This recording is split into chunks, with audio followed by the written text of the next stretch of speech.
Thermometer দিয়ে কি ঠিকভাবে জ্বর মেপেছেন?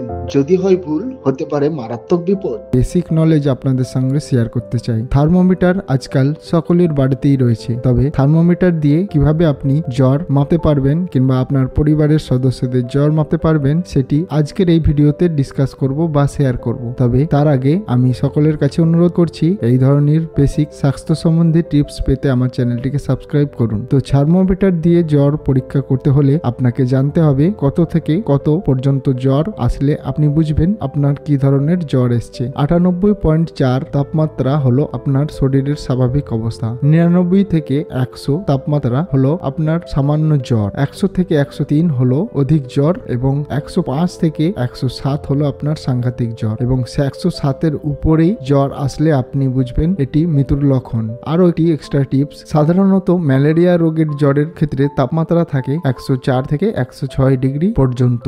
এই সমস্ত তাপমাত্রা আপনার বডিতে লক্ষিত হলে আপনি তার প্রিকশন নিতে পারেন এবং সেই সম্বন্ধিত ঔষধ নিতে পারেন। আজকের ভিডিওটি এখানেই শেষ করলাম। এই ধরনের বেসিক নলেজগুলো আমার ইউটিউব চ্যানেল এবং ফেসবুক পেজের মধ্যে শেয়ার করি, তাই অবশ্যই চ্যানেলটিকে সাবস্ক্রাইব করুন। ভিডিও ভালো লাগলে লাইক করে আপনার বন্ধুদের মধ্যে শেয়ার করুন।